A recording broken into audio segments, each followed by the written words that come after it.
Hello, and welcome back to Fem Life. If you'd like to support me, please use my affiliate links mentioned below.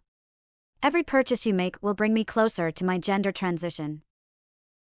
The past week had been a dream come true. For 7 days, I had delighted in trying on every dress, skirt, and nightgown from my friend's mother and sister's collection. It was surprisingly easy. I'd unlocked a window before they left for vacation and slipped inside. It felt like being a kid in a candy store. The array of feminine clothing, from work outfits to silky prom dresses adorned with lace and ruffles, was irresistible. I even found a French-made outfit that Mrs. Roberts had hidden away for private moments with her husband.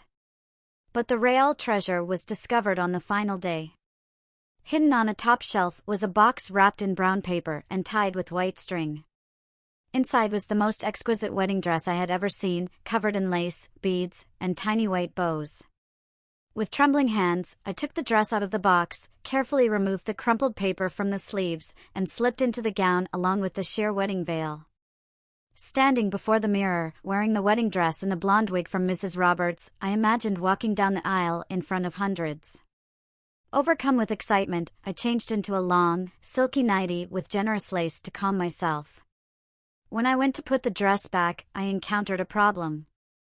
The dress had been professionally packed, and no matter how hard I tried, I couldn't get it back into the box as it had been. I'm sure Mrs. Roberts won't notice, I thought as I returned the box to the high shelf. After a final check to ensure everything was in place, I slipped out of the house. 3 weeks later, I approached the Roberts home with a sense of unease. Mrs. Roberts had called the night before, asking if I could help Luke move some things. My suspicion grew since Luke was supposed to be fishing with his father that weekend. I nervously rang the doorbell, and Hannah, Luke's sister, answered. "Hi Alex," she greeted with a smile that made me uneasy. I sensed I might be in trouble. If she hadn't pulled me inside, I might have turned and left. "Mom, Alex is here," she called out. "Oh good," Mrs. Roberts responded from her bedroom. But when she appeared at the top of the stairs, her face was not just frowning, it was a mask of pure anger. Hannah's expression was also stern. "Where's David?" I asked, feeling increasingly uncomfortable. "With his father," Mrs. Roberts replied curtly. Her once friendly demeanor had hardened. "Come here, young man. We need to talk." Realizing I was in trouble and unable to leave with Hannah blocking the door, Mrs. Roberts seized my hand and dragged me into the living room. She made me sit in a chair and stared at me with a furious intensity. "You were wearing my things, weren't you?" "What?" "No, of course not," I stuttered. "Don't lie to me," she shouted. "I have a witness who saw you entering my house. I could have you arrested, you little pervert, and I will unless you come clean. Tell me why you were wearing my clothes." I swallowed hard, trying to come up with a believable excuse. "I wasn't wearing your clothes, I was just looking at them." "Looking at them?" she asked, somewhat taken aback. "Why?" "Well, I'm not sure, Mrs. Roberts. You always look so elegant in your clothes. I guess I just wanted to see them up close." "I see. And does that include Hannah's clothes too?" I glanced at Hannah, who stood nearby with a stern expression. Did they know? I had been meticulous about returning everything. How could they actually know what I had done? They must be guessing. I only looked at your dresses, that's all. I didn't go through your underwear, if that's what you're implying." "Liar!" Mrs. Roberts snarled, grabbing the phone. "I'm calling the police. Maybe they, and your mother, can get the truth out of you." "No!" I cried out in panic. "Please, don't involve them. Tell me the truth right now, or I will call them," she threatened, holding the phone up. I lowered my head in shame, my ears and cheeks burning as I muttered, "Okay, I did try on a few things. I'm sorry." "So you were wearing my clothes," Mrs. Roberts roared. "For what purpose?" I don't know, I stammered, tears of fear welling up. Even my mother, who often lost her temper, had never been this furious. I feared Mrs. Roberts might slap me if I said the wrong thing. Yes, you do, and I want to know why, she demanded angrily. I want to know why you took out my wedding dress and wore it. If you give me another I don't know answer, I swear I'm calling the police. I was out of excuses, or perhaps too terrified to make any more. I sniffed and whispered, I just wanted to know what it felt like to wear it. Really? She said, mocking, while putting the phone down. Well, why didn't you say so? That's the first thing you've said that makes any sense. It does? I asked, surprised. Of course, she replied in a mellow, but still anger tone. You were curious and wanted to find out. Hannah used to do the same thing until I taught her a lesson. Well, I've certainly learned my lesson, Mrs. Roberts. I'm sorry, so very sorry for what I did. I'll go now.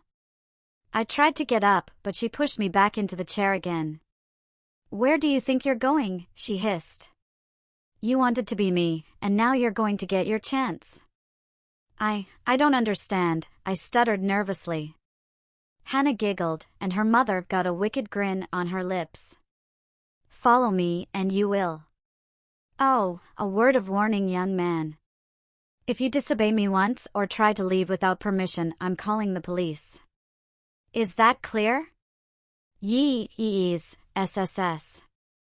I answered. Mrs. Roberts grabbed my hand and forced me up the steps to her bedroom. On entering the bedroom, I noticed a sheet was lying on the bed covering up something. Mrs. Roberts went to her closet and pulled out her wedding dress. Immediately my legs turned to rubber as she carried it in my direction and hung the dress on the back of the door. Hannah noticed my reaction and grinned. Look, Mom. He's so excited that he's about to faint. That's common among brides who are about to get ready for their big day, she smirked. Big day. Look, Mrs. Roberts. I'm really sorry about what I did and all. Good, she interrupted abruptly. But being caught won't stop you from doing this to me again, so I'm going to indulge you in your fantasy.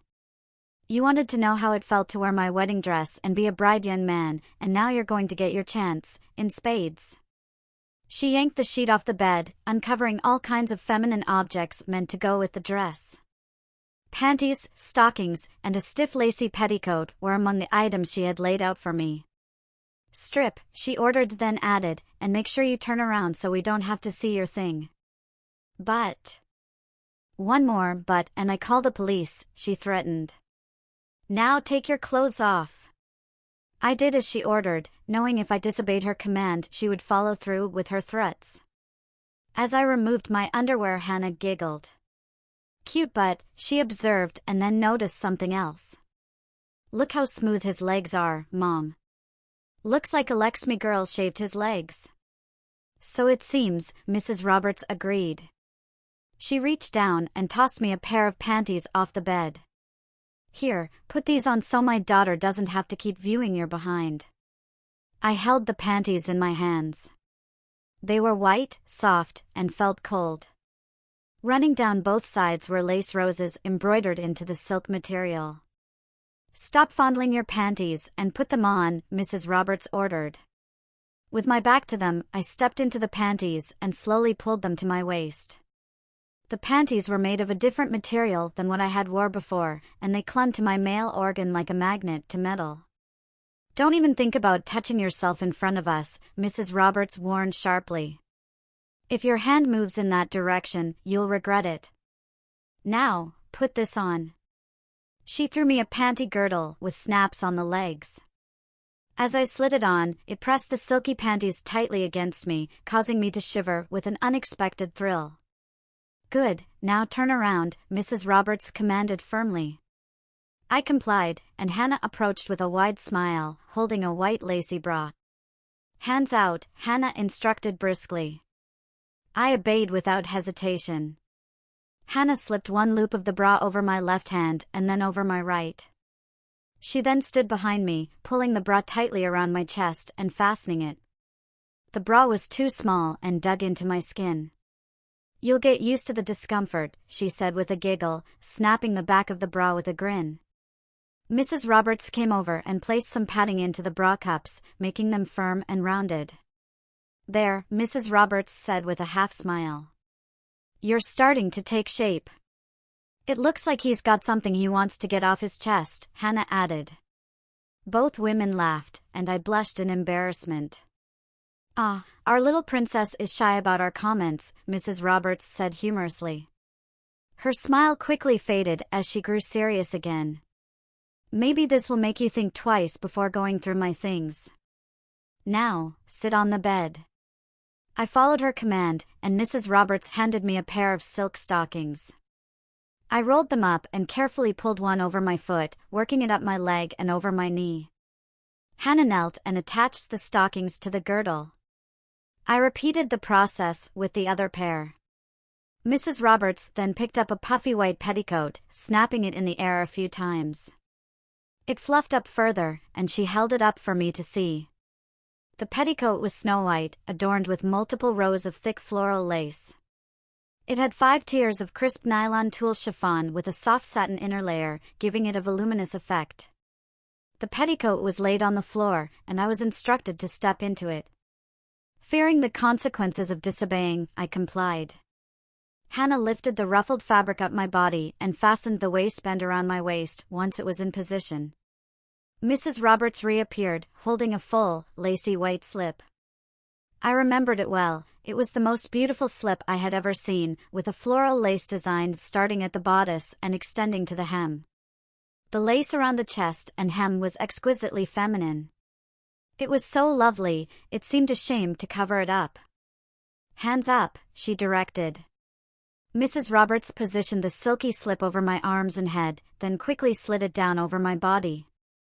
The slip covered almost the entire petticoat. My mind was racing, and I felt myself becoming very aroused. I wished I could reach down and relieve myself. Mrs. Roberts noticed my reaction. In a cold, hard voice, she said, "So, you think this is some sort of game for you, do you? That this is just for your amusement?" Her tone turned sinister as she whispered, "Well, princess, the real fun hasn't even started yet." I swallowed hard, feeling a chill from her threat as she moved toward the wedding gown hanging on the rack. Mrs. Roberts carefully unzipped the dress and took it off the hanger. She held the wedding gown against me, which seemed to intensify her anger. "It looks like the dress will fit, but you already knew that, didn't you?" she said sharply. "My wedding dress. My wedding dress. If you want to wear it so badly, you're going to do it properly. How does your transformation feel so far, princess?" I want to stop," I stammered. "Stop," she said, feigning seriousness. "Stop you from fulfilling your twisted fantasy? Oh no, we're not stopping now. I have big plans for you." "Big plans, my dear. What are they?" I whimpered. A cruel smile spread across her face. "Look at him, Hannah. He's crying, just like a bride on her wedding day." "Why, she's becoming emotional." Her voice turned harsh again. "If you think crying will get you out of this, you're mistaken, young lady. This is your fantasy, and I'm going to see it through. Now keep your hands up." Mrs. Roberts signaled to her daughter, and together they lifted the dress over my head.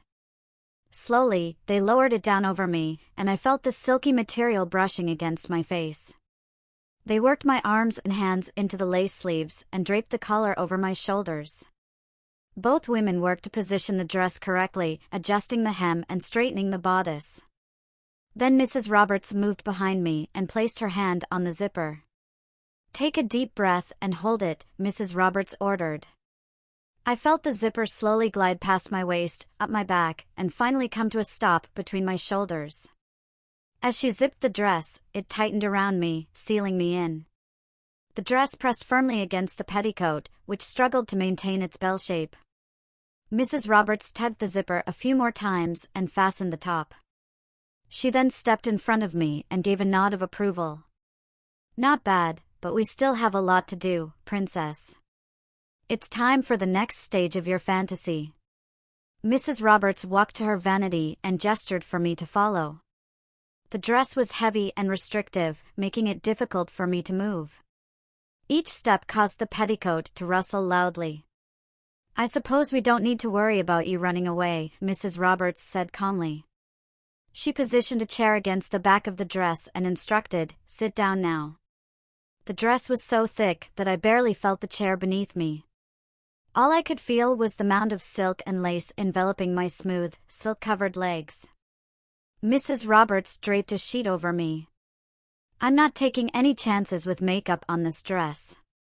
It will be dry cleaned afterward, and you'll be covering the cost, she said firmly. While Mrs. Roberts worked with the sheet, Hannah grabbed her mother's wig from its stand. She shook it vigorously for a few moments, then used a brush to fluff it out. Satisfied, Hannah placed the wig firmly on my head.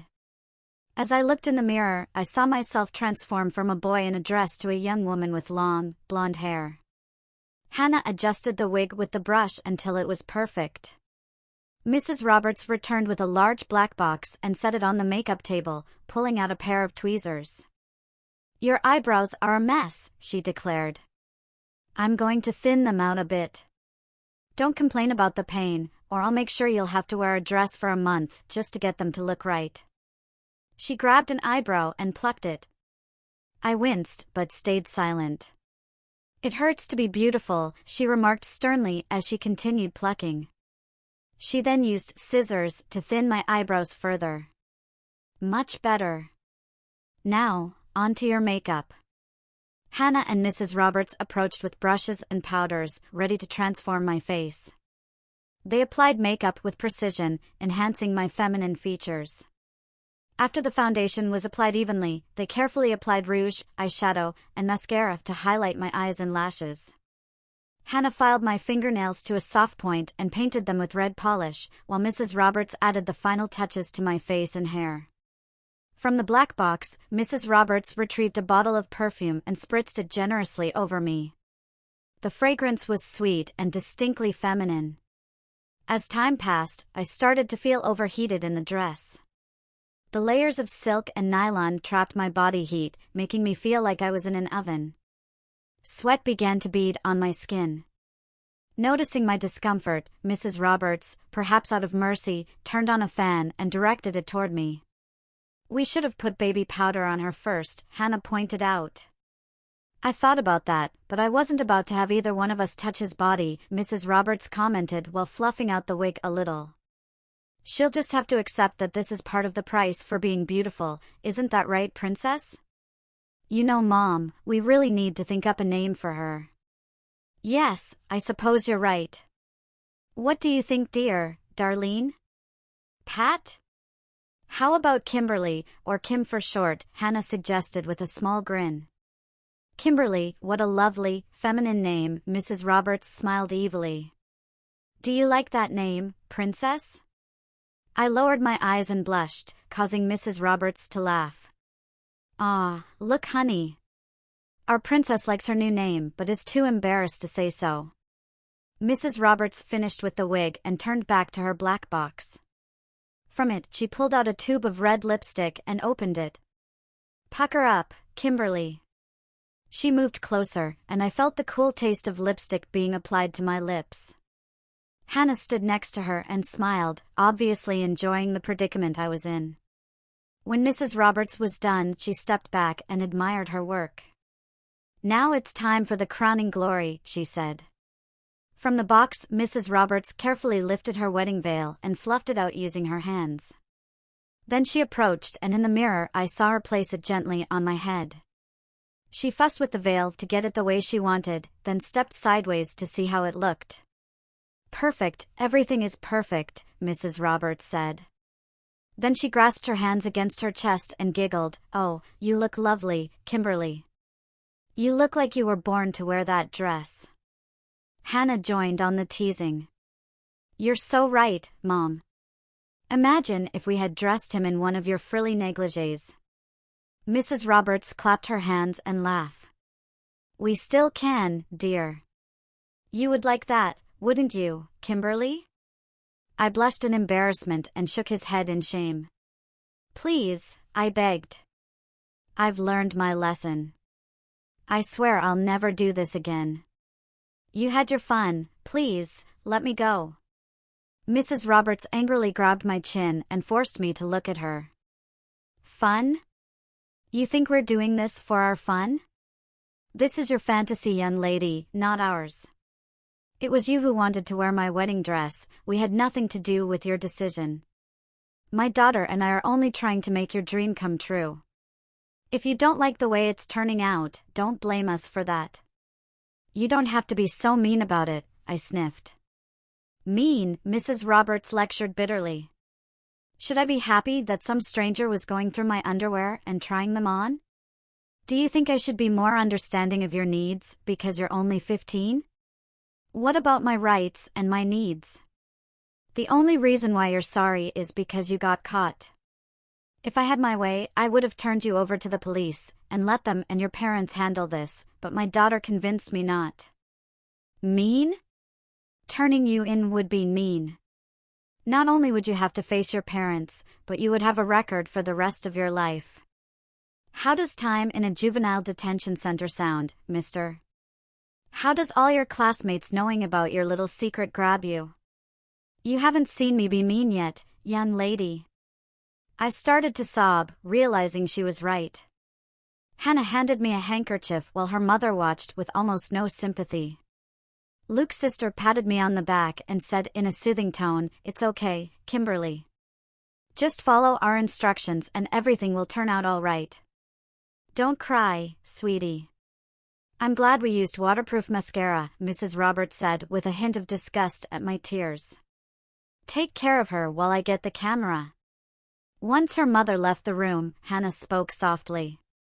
You made a big mistake. My mom can't stand when anyone uses her things without asking.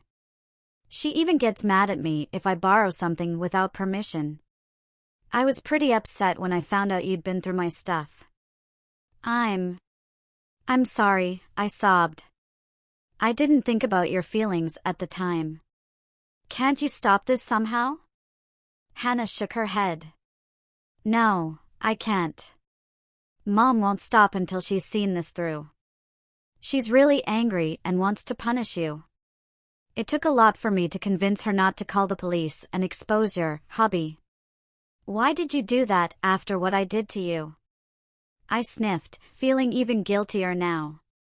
I don't know, I kind of like you.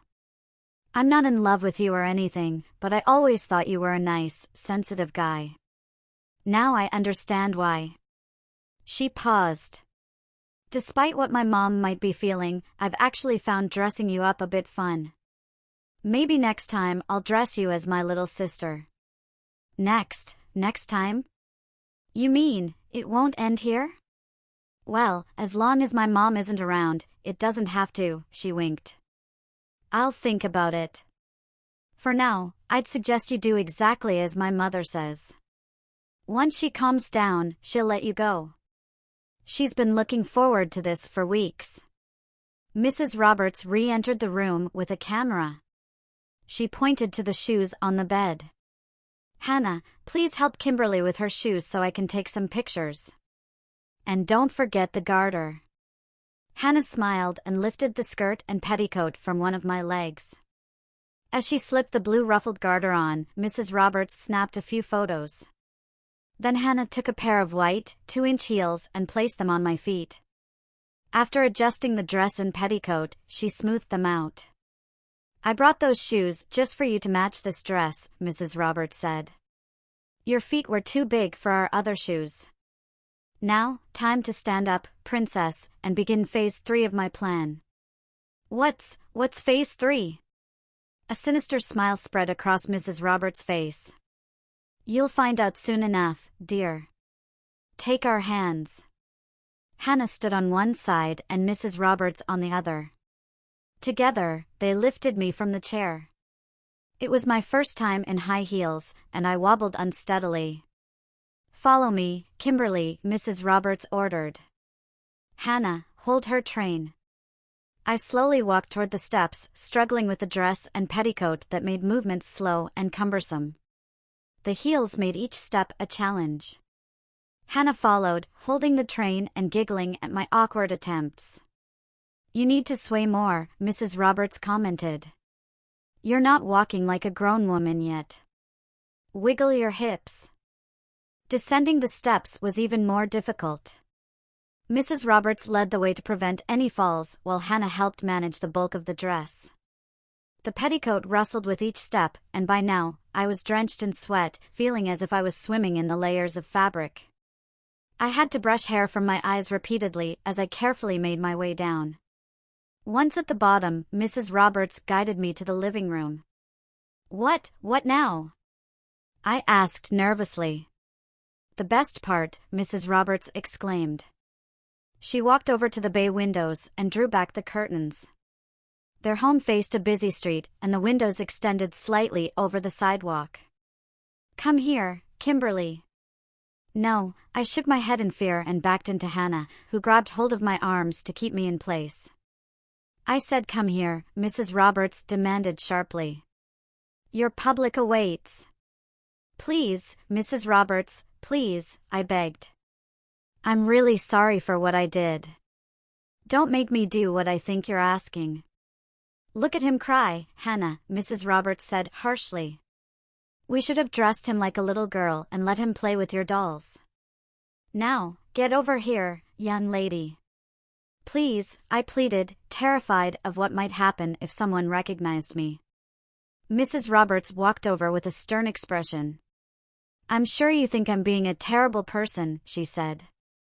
"But I'm actually giving you exactly what you wanted, a chance to wear my wedding gown and be admired. You're going to do it, or I'll call your mother and the police. Be grateful that Hannah and I worked hard to make you look like a real girl. If you're worried someone will recognize you, you're mistaken. Let me show you." Mrs. Roberts left the room and returned shortly with a full-length mirror.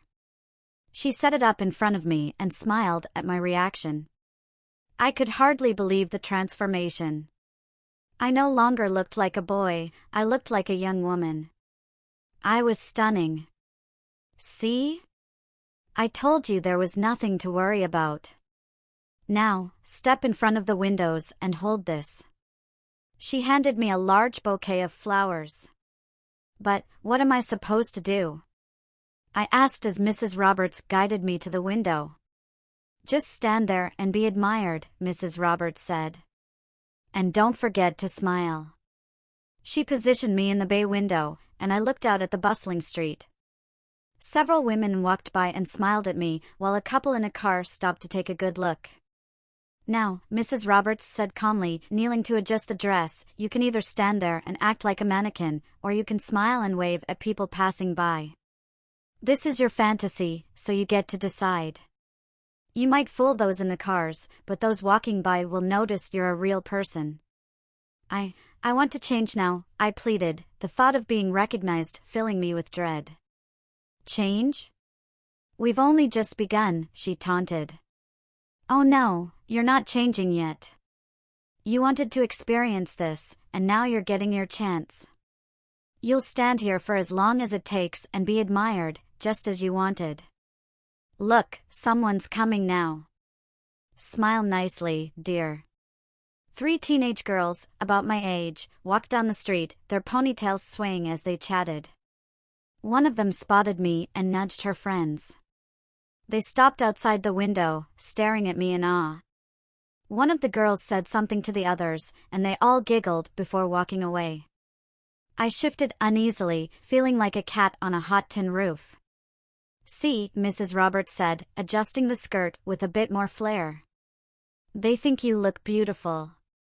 All you have to do is stand here and let people admire you." As more cars stopped at the traffic light, the occupants turned their attention towards me. I could feel my cheeks burning when 4 women in a small van took a long look. Mrs. Roberts even made me turn around to showcase the back of the dress, with its large satin bow. The women smiled, clearly impressed by the sight. This continued for hours.